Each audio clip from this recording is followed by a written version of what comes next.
नमस्कार छात्र। आज हम वाक्य लेखन का परिचय प्राप्त करेंगे। वाक्य किसे कहते हैं, वाक्य कैसे लिखा जाता है, यह सारी बात आज हम यहाँ सीखेंगे। आप हिंदी की व्यंजन की वर्णमाला के बारे में जानते हैं, आप उसे सीखे हैं। इसके बाद हमने अ से रू तक स्वर के बारे में परिचय प्राप्त किया, इनकी मात्राओं के बारे में सीखा और बाराखड़ी लेखन भी सीखा और इन सब के आधार पर शब्द लेखन भी किया। अब इससे आगे वाक्य आता है, शब्द को मिलाकर वाक्य बनता है। तो आज हम यहाँ पर वाक्य लेखन सीखेंगे। ओके, चलो देखते हैं। वाक्य पढ़ो और लिखो। यहाँ पर जो वाक्य दिए हैं वो सरल वाक्य है। सरल वाक्य यानी इसमें कोई भी मात्राएं नहीं आई है, जैसे काना, मात्र, ह्रस्वई, दीर्घई, ह्रस्वऊ, दीर्घऊ। इनमें से कोई भी मात्रा का उपयोग यहाँ पर नहीं हुआ है। तो ऐसे वाक्य को हम सरल वाक्य कहते हैं। पहला वाक्य है रतन नमन कर। यहाँ पर इस वाक्य में 3 शब्द है। पहला है रतन। इसमें ये जो शब्द है इसमें भी 3 वर्ण है, 3 व्यंजन है। एक है र, त, न। हमने ये पहले सीखे हैं। 3 वर्णों को मिलाकर एक शब्द बना। फिर दूसरा शब्द है न, म, न। इसमें भी न, म और न 3 वर्णों को मिलाकर एक शब्द बनाया, नमन कर। क, र। इसमें भी 2 वर्ण है, क और र। तो इस प्रकार यहाँ पर 3 शब्द हुए, रतन नमन कर। अब इन तीनों शब्दों को मिलाकर एक वाक्य बना दिया, रतन नमन कर। रतन को कहते हैं कि तुम नमन करो, प्रणाम करो। कर यानी करो। पहले अगर ये जो शब्द के अंदर वर्ण है र, त, न, इसे हम अलग अलग करके लिखेंगे तो इसका कोई अर्थ नहीं बनेगा। लेकिन तीनों वर्णों को एक साथ बना दिया, यहाँ एक शब्द की रचना की, र, त, न, तो एक नाम बन गया। अब इस तरह से नमन भी, न का कोई अर्थ नहीं है, म का कोई अर्थ नहीं और ये अंत वाला न है, इसका भी कोई अर्थ नहीं, लेकिन तीनों वर्णों को साथ मिलाकर एक शब्द बन गया, न, म, न, यानी प्रणाम। तो इस तरह से पहले वर्ण जब अलग अलग थे तब इसका कोई अर्थ नहीं निकलता था। फिर हमने इस वर्ण से शब्द की रचना की तो शब्द से एक अर्थ निकला। अब इन शब्दों को जो सार्थक है, जिसमें एक अर्थ है, ऐसे शब्द को हमने मिलाकर एक वाक्य बनाया, जैसे रतन नमन कर। तो यहाँ पर इस तरह से हम वाक्य की रचना कर सकते हैं। वर्ण का उपयोग करते हुए शब्द बनाने हैं और शब्दों को मिलाकर वाक्य की रचना करनी है। तो यहाँ पर जो पहला है वो एकदम सरल वाक्य है, रतन नमन कर। ठीक है। दूसरा वाक्य है जनक गरम कर। जनक गरम कर। जनक वो भी एक नाम है, गरम यानी हॉट, कर यानी करने के लिए कहा है। जनक गरम कर, जनक को गरम करने के लिए कहा है। तो यहाँ जनक गरम कर एक सरल वाक्य है। इसके बाद आगे वाक्य है छगन बचत कर। छगन नाम का भी एक व्यक्ति है, इसे बचत करने के लिए कहा गया है। चौथा वाक्य है अजय कमल पकड़। अजय को कमल पकड़ने के लिए कहा है। तो ये सभी वाक्य है, ये कैसे वाक्य? सरल वाक्य, सरल, सादा वाक्य, सिंपल सेंटेंस। ओके, अब इन वाक्यों में आप ध्यान से देखिए, रतन के बाद एक डॉट है, जनक के बाद भी है, छगन के बाद भी, अजय के बाद ऐसा चिन्ह आपको दिखाई देता है। इसे कहते हैं अल्पविराम। ये अल्पविराम है। अल्पविराम का मतलब है रतन। ये जो शब्द है ये बोलने के बाद हमें थोड़ी देर रुकना है। इसके बाद नमन कर, रतन नमन कर, जनक गरम कर, छगन बचत कर, अजय कमल पकड़। तो ये अल्पविराम है। तो अल्पविराम जब आता है तब हमें थोड़ी देर के लिए रुकना है और फिर आगे का वाक्य पढ़ना है। तो ये है अल्पविराम। इसके बाद वाक्य के अंत में एक रेखा खींचिए इस तरह से, ये है पूर्ण विराम, फुल स्टॉप। हिंदी में पूर्ण विराम ऐसे करते हैं। इसका मतलब है यहाँ पर वाक्य पूरा हो गया। जब वाक्य पूरा होता है तो इसके अंत में हमें पूर्ण विराम करना है। तो ये खास बात आपको याद रखनी है पूर्ण विराम के बारे में। पूर्ण विराम करना कभी नहीं भूलना है। जब हमारा वाक्य पूरा हो जाता है तो इसके अंत में हमें पूर्ण विराम लगाना है। तो ये थे सरल वाक्य। आगे ये देखते हैं, सरला गाना गा। सरला नाम की लड़की है, इसे गाना, गीत, गाना गा, गा यानी गाने के लिए कहता है। यहाँ पर है सरला नाम की लड़की को गाना गाने के लिए कहा है। यहाँ पर भी सरला एक शब्द है, गाना दूसरा शब्द है और गा तीसरा शब्द है। यहाँ पर काना वाले शब्द आपको देखने को मिलेंगे।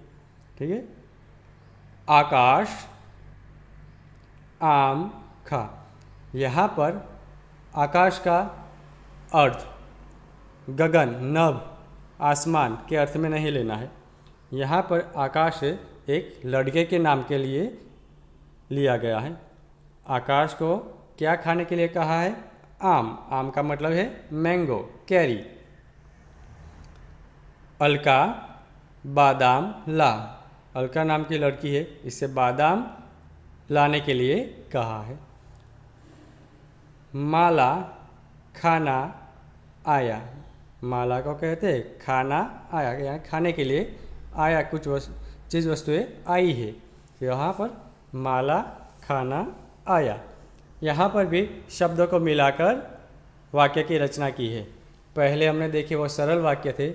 यहाँ पर अब काना वाले यानी अब धीरे धीरे मात्राएं वाले वाक्य आएंगे।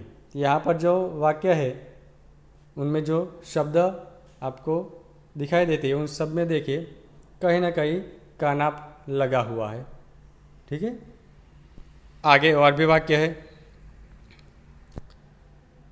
मितल पहिया चला। मितल एक लड़की का नाम है, पहिया, पहिया यानी व्हील, पैडू, चला यानी चलाने के लिए कहा गया है। यहाँ पर भी 3 शब्द है, तीनों शब्दों को मिलाकर वाक्य की रचना की है। मितल, उसमें मी, म को अश्वई है, मी, त और ल, ये 12 खड़ी से लिया है। 12 खड़ी यानी 12 अक्षरी। त और ल, इन तीनों वर्णों को मिलाकर शब्द बना दिया है मितल। वैसे ही आगे पहिया, यहाँ पर भी 3 वर्णों को मिलाकर बनाया है पहिया, चला, चलाने के लिए कहा गया है। दूसरा वाक्य है शिवाजी सितार बजा। शिवाजी को क्या बजाने के लिए कहा है? सितार। तीसरा वाक्य है हितेश इमली खा। हितेश को इमली खाने के लिए कहा गया है। डाकिया डाक लाया। डाकिया यानी पोस्टमैन। टपाली, डाक यानी पोस्ट या टपाल, लाने के लिए कहा गया है। तो इस तरह से यहाँ पर भी आप देखेंगे वर्ण से शब्द बनाए हैं, शब्द से वाक्य बना है। ठीक है, तो वाक्य की रचना हम ऐसे ही करते हैं, शब्द से वाक्य बनता है।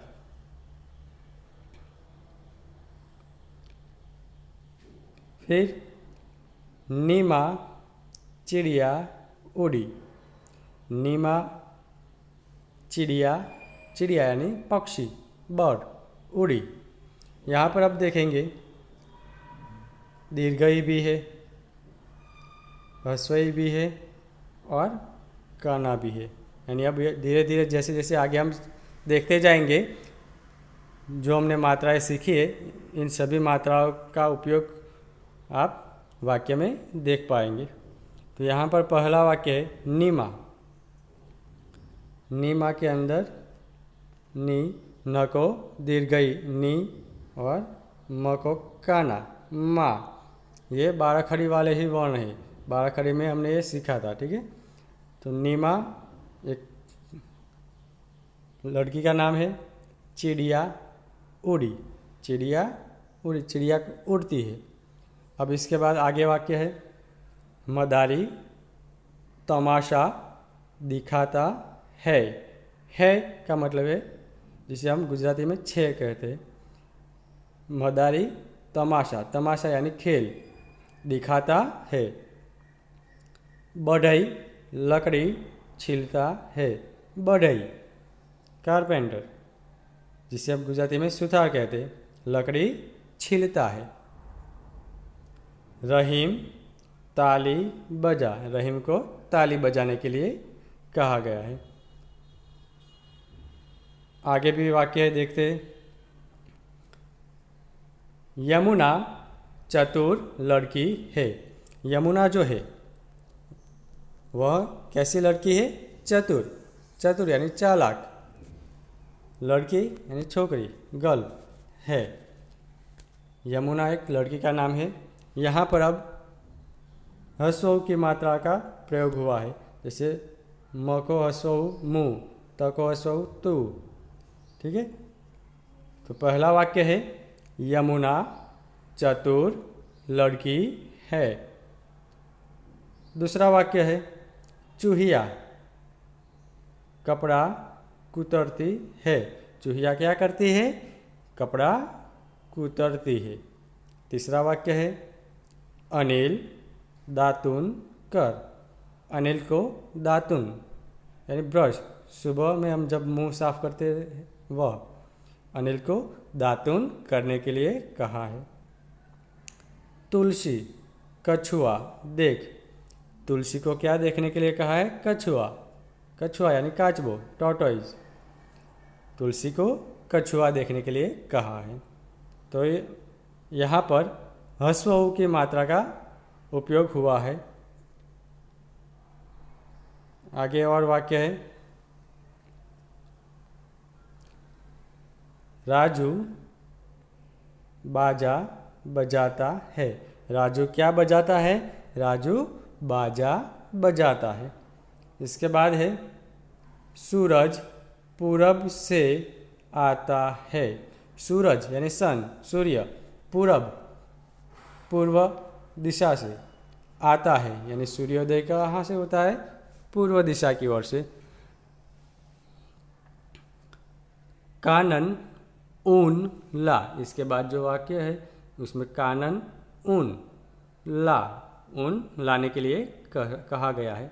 गाय पालतू जानवर है। गाय कैसा जानवर है? पालतू, जिसे हम अपने घर पर रख सके, ऐसे जानवर को पालतू जानवर कहते हैं। तो गाय है पालतू जानवर।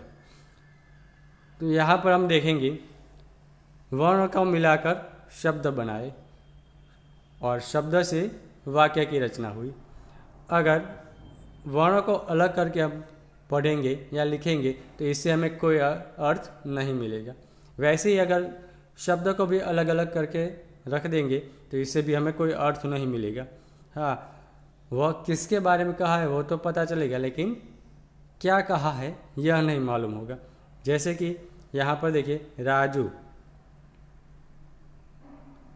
राजू अलग कर दीजिए, बाजा अलग करेंगे, ब जा ता है।